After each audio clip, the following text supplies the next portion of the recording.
Good afternoon, everyone. We're about to bring you live coverage of a news conference from Bastrop County. Officials there going to update us on the wildfires that have killed at least 2 people and destroyed hundreds of homes.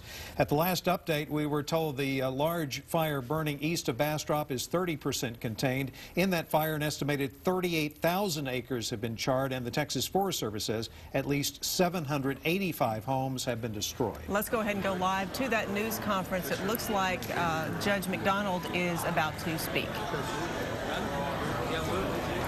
All right, we want to welcome everyone to our briefing.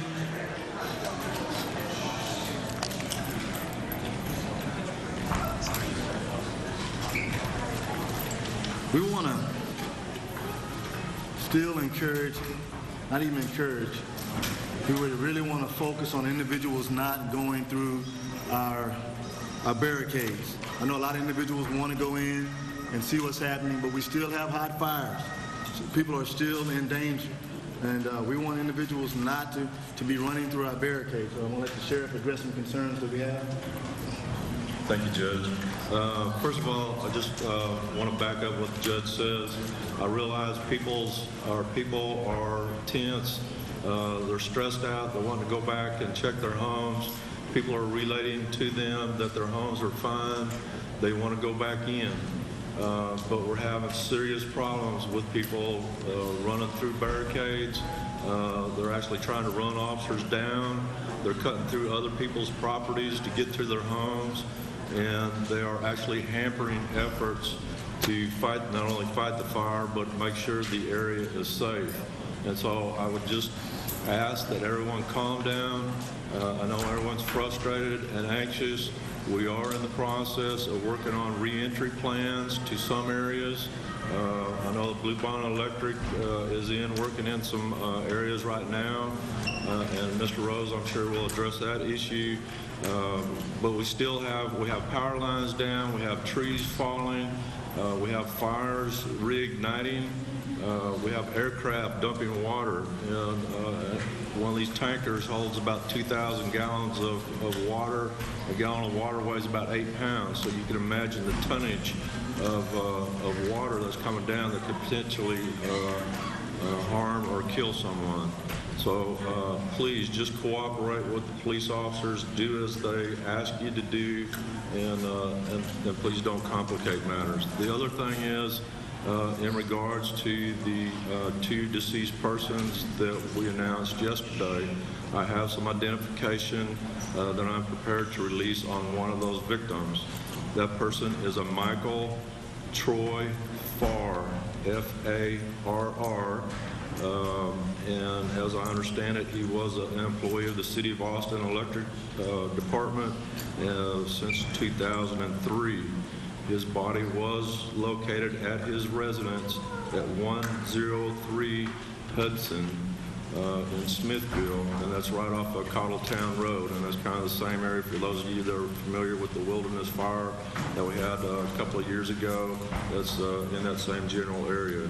As other information comes available in regards to the second victim, and we are prepared to release that information, I will get that to you as soon as possible. Thank you. Let us be in prayer for the Farr family. As we said, we don't want things to happen like this. Let's make sure that we are listening to our law enforcement and we're respecting the barriers that they have set up.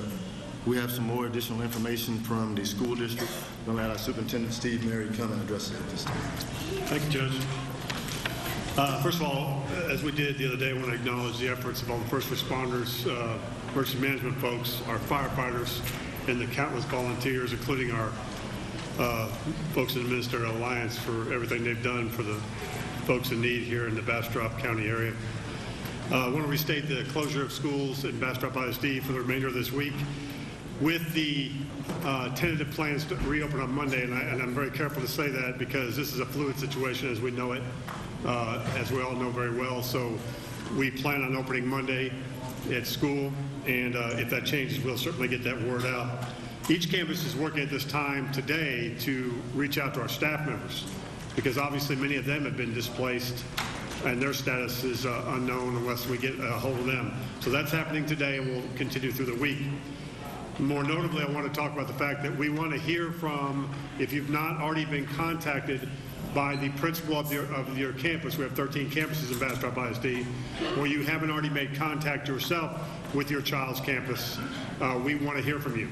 Now, obviously, the people who are most adversely affected, we understand, may not have access to communication to either receive or send communication. That's one of the reasons I'm speaking today. If somebody is out there and listening to this press conference and knows of somebody in that situation that can't make contact with us or has not heard from somebody at their child's campus yet, we want to hear from them tomorrow and Friday during the school day in preparation for trying to open school on Monday. And whether we open school on Monday or not, even though that's our plan, we still want to hear from the parents of our children so we can help them in any way possible. Number one, health and safety, and make sure their well-being is all right.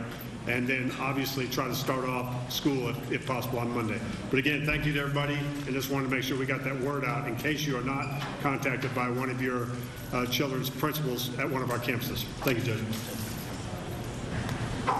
Now we'll have Mark Rose of Blue Bonnet to address any outage issues. Thank you, Judge.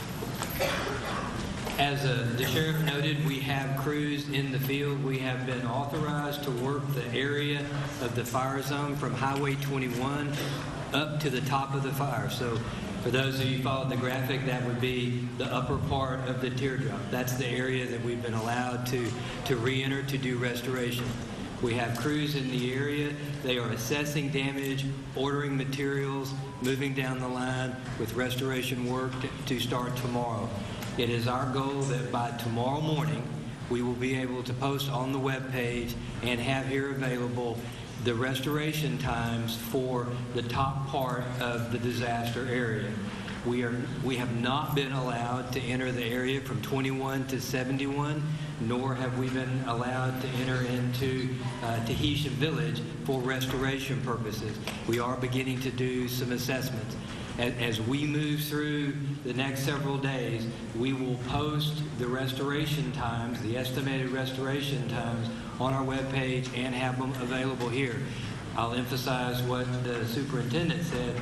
All of this is subject to change. We're working with the officials, the fire officials. If we get notice to get out, we get out. So we're all, watching the weather, doing this together, but our goal is to have this restored. I realize, and as I've emphasized over and over again, we realize that there are folks out of power that know that their house is not in danger. And that is because the best way to visualize it, we'll show this on the webpage, 3 feeders serve that entire area. So we have 1,600 people out just from those 3 feeders, and obviously that's larger than the fire zone. We know you're out of power. We're working to restore it. As soon as we can get into the area, we will restore the power.